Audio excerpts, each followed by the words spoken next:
Assalamualaikum warahmatullahi wabarakatuh. Saya membuat video ini untuk memenuhi tugas mata kuliah psikolinguistik yang diampu oleh Ibu dosen Sofiana Khairunisa, MPD. Nah, saya di sini dari kelompok 3 yang beranggotakan 2 orang, yaitu Saudara Zaki Jamaluddin dan saya Intan Sari.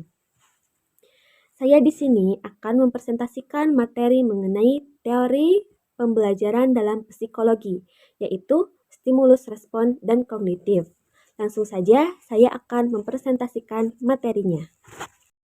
Pengertian teori stimulus respon. Apa itu teori pembelajaran stimulus respons? Teori stimulus respon berakar pada pendekatan behaviorisme yang menekankan hubungan antara rangsangan dan respon yang diberikan oleh individu. Teori ini mengasumsikan bahwa manusia belajar melalui asosiasi antara suatu peristiwa dengan respon tertentu. Dalam dunia pendidikan, teori ini banyak digunakan dalam metode pembelajaran berbasis penguatan dan hukuman. Misalnya, siswa yang mendapatkan penghargaan atas keberhasilan akademiknya akan cenderung mempertahankan perilaku belajarnya di masa depan. Sebaliknya, hukuman atau konsekuensi negatif juga dapat mempengaruhi perilaku belajar seseorang. Yang selanjutnya ada pengertian teori kognitif. Apa itu teori pembelajaran kognitif? Teori kognitif menekankan bahwa pembelajaran tidak hanya terjadi sebagai hasil dari hubungan stimulus dan respon, tetapi juga melibatkan proses berpikir, memahami, dan mengingat informasi. Teori ini lebih menekankan pada bagaimana individu mengolah informasi dalam pikirannya untuk menghasilkan pemahaman yang lebih baik. Dalam konteks pendidikan, pendekatan kognitif berfokus pada bagaimana guru dapat membantu siswa membangun pemahaman yang mendalam melalui eksplorasi, refleksi, dan interaksi sosial. Selanjutnya ada teori stimulus respon dalam pembelajaran.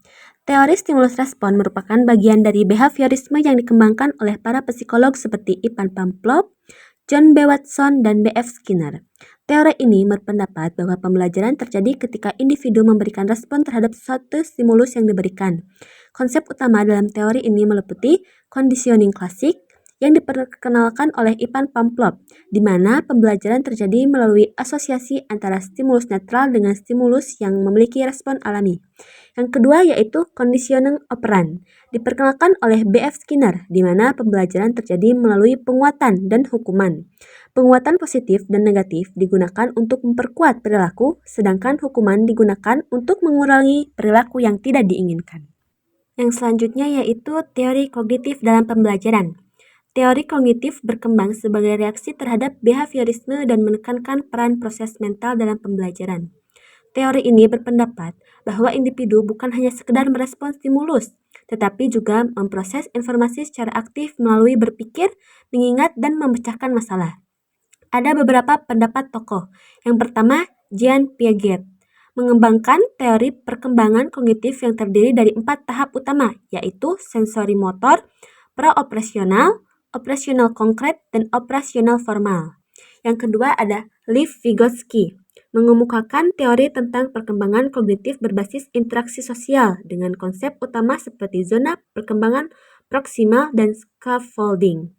Yang ketiga ada Jeremy Brunner, menyatakan bahwa pembelajaran terjadi melalui 3 mode representasi, yaitu enaktis yang berbasis tindakan, ikonik yaitu berbasis gambar, dan simbolik yaitu berbasis bahasa.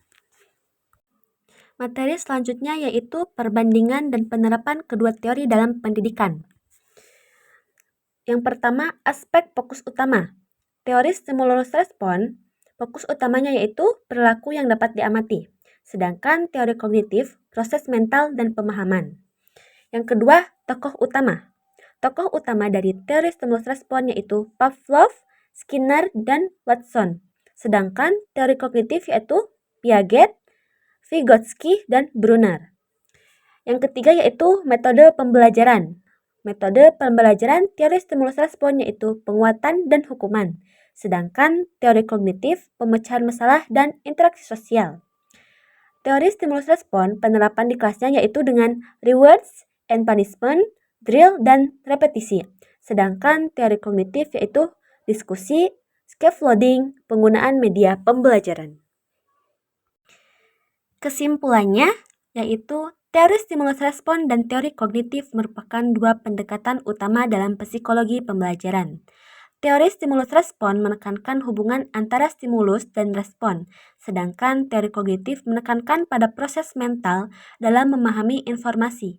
Kedua teori ini memiliki kontribusi yang signifikan dalam dunia pendidikan, dan penerapannya dapat disesuaikan dengan kebutuhan peserta didik.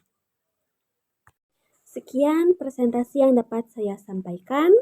Semoga apa yang saya sampaikan dapat memberikan manfaat dan inspirasi. Terima kasih. Wassalamualaikum warahmatullahi wabarakatuh.